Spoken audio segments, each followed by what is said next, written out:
All right, Green Man here with the goods. Just wanted to talk about something I found particularly interesting the other day. So, you may or may not know that Bill and Melinda Gates and Jeff Bezos and his wife have filed for divorce recently. But a lot of people don't know that as the large holders of these corporations and majority stockholders in these corporations, based on litigation and for certain reasons, most of the time these people cannot sell their stocks. If you remember, right before the beer flu arose, and 3 months before that, there were also issues with the economy that were going to come to a head regardless, whether or not people admit that or are aware of that, because they don't follow money markets, is a completely different story. But there's a way around this. When you get divorced, you are almost I'd say basically you're forced to liquidate your stock positions. This is because you can't just give your both divorcees half of the stock. If the stock goes to zero or the valuation of the company increases, then that throws off the terms of the settlement.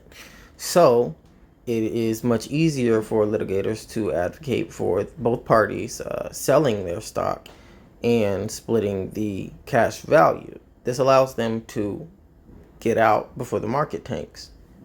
So, and you can always get remarried.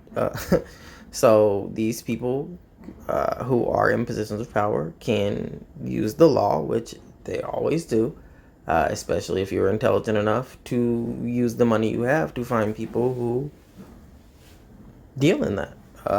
There's a misconception that all of these billionaires and millionaires are intelligent. They're not. They're intelligent enough to keep that money, and that's it. That's as simple as it is. Um, if you look at some of these individuals like Michael Saylor, who got their initial run of luck when money in the dot-com boom, he bought non-functioning websites and sold them for millions of dollars. He was just in the right place at the right time. He was somebody who invested and was either smart enough to not be scared or too stupid to be scared.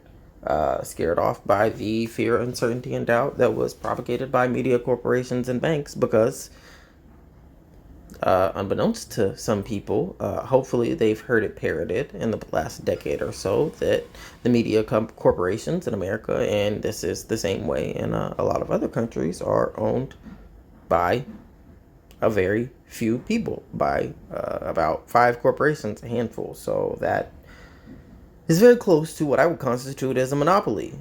You don't really have a lot of competition. And when you do have competition, they generally get absorbed or consolidated. We either crush them or absorb them. Uh, if you've seen how T-Mobile and AT&T and T and Sprint and Straight Talk, all of these others, these are companies that either buy each other or merge, um, effectively limiting the amount of actual functioning corporations as separate entities that exist. If everybody's working together, then it's not really five separate companies. It's one under five different names, a bunch of different subsidiaries. So with that being said, there's probably going to be another crash coming. We saw a 40% correction in the crypto market. That's what TA's technical analysts have been calling for a long time, and people who do not understand the market that they've started to put their money in.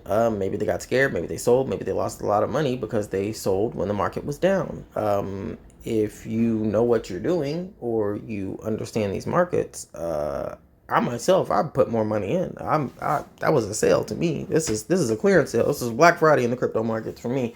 I'm honestly hoping they dip again, so that I can put some more money in, because double digit losses means double digit corrections. I'm not invested in meme coins. I'm not invested in Doge and Shiba Inu. I won't lie. I put some money in, and when I saw the momentum, and doubled my money and pulled it out and put it back into utility assets, things that I know that are going to be integral to the infrastructure that we are laying down, whether it's the financial sector, whether it's tracking and tracing. And we saw how difficult it was to get simple things like toilet paper or eggs or beef during this situation. Um, and largely, most of that is intentional. Stores generally only keep about 3 days worth of goods on the shelves.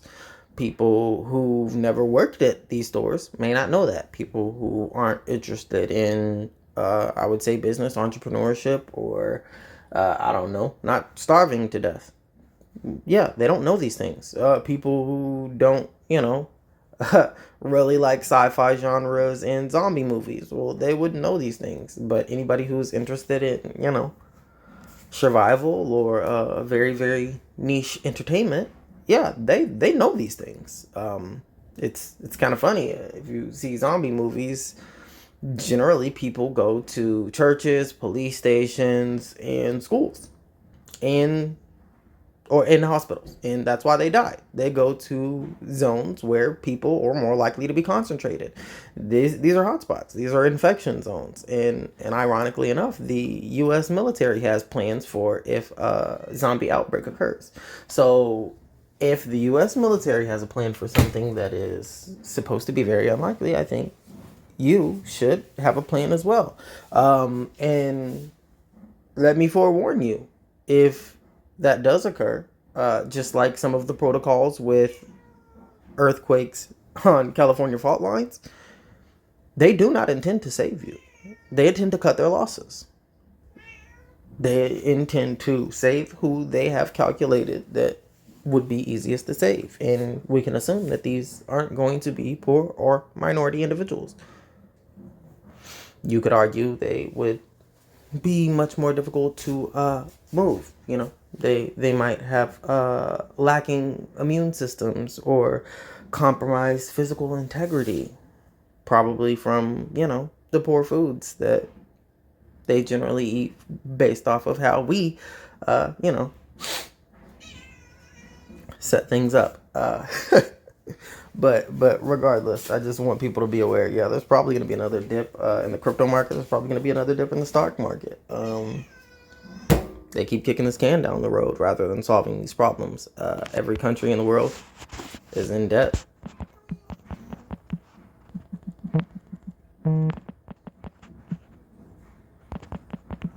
And that's an unsustainable mathematical model. They keep printing this money, they keep borrowing, and when I say printing money, that's theft. That is inflation. They are printing this money, which devalues the money that you all work so hard to earn, and that's stealing. They are taking money away from your future children to pay for the mistakes that they have decided to implement.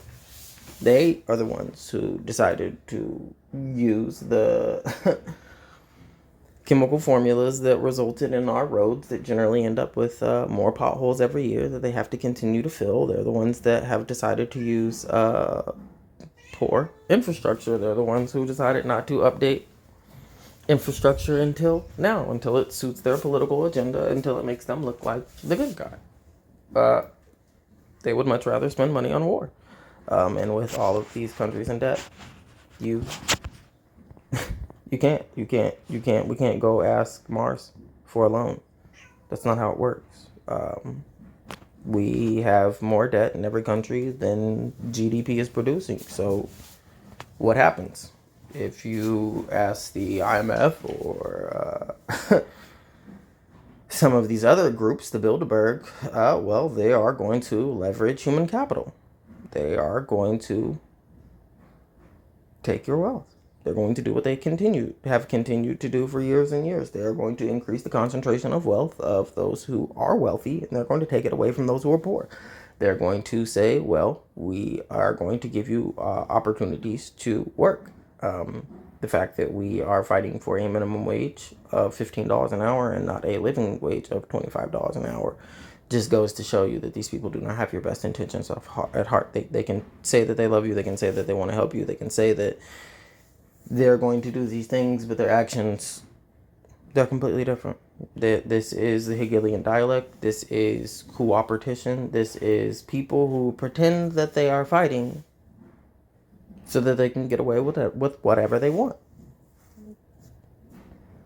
If it looks like they're really arguing, then we feel placated as citizens. We feel like somebody's really on our side trying to represent us. In all reality, they aren't. They are representing only themselves while they pretend that they have our best interests at heart. And they take our money and they spend it on whatever they want. There are billions of dollars that are unaccounted for. We're spending trillions of dollars on war. And I've never met anybody, veterans included, who want war. Now, they may want to defend their country, they may want to help other people, they want to fight for freedom, but nobody wants war. Nobody wants to kill. Nobody wants to subjugate other people. None of the individuals that I've come across in all the states and all the countries, nobody wants this world that we live in. They want better. They want children to be able to go outside and play. They want to not have to worry about seeing propaganda on their TV. They want to know that the officials who are supposed to oversee our health mandates actually care about us. But unfortunately, that's not the case. A lot of people won't tell the truth because if they tell the truth, they will get fired. And that's the reality that we live in. I think more and more with the increase of individuals who actually understand the utility of the internet and having a large portion of all of man's knowledge at your fingertips.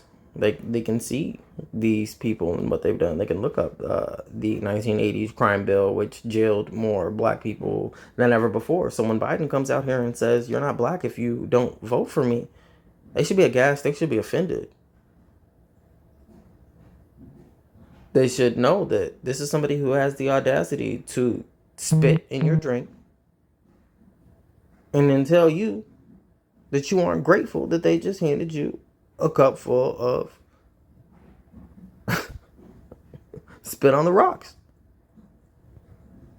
So something's got to give. They can't just keep printing money. They can't just keep telling people that they have their best interest at heart when it's documented that they don't. So I just want people to be aware. Yeah, we might have a market crash coming. And if you are positioned properly, that might be an opportunity for you to buy. If you aren't interested in stocks in cryptocurrencies, I would advise, investing in gardening supplies, maybe a freeze dryer, Sam's Club, Costco subscription, get your food in bulk, get your toilet paper in bulk, maybe precious metals, coins. I would suggest silver, copper, or gold, just because they have actual utility. Gold can be used to make electronics. Silver is antibacterial. So in the West, the Wild West, 1900s, 1800s, they used to put silver coins in their barrels of water to prevent them from getting sick or having concentrations of bacteria. So just keep that in mind. I got my silver, I got my coins, I got my food, I got my seeds, I got my crypto, I got whatever I need. If a solar flare hit and all the electricity in the U.S. went out, well, I got some batteries and some other things in EMP proof, electromagnetic pulse proof storage, because I like to be prepared for interesting things. So this has been Green Man here with the goods. Get out there and grow.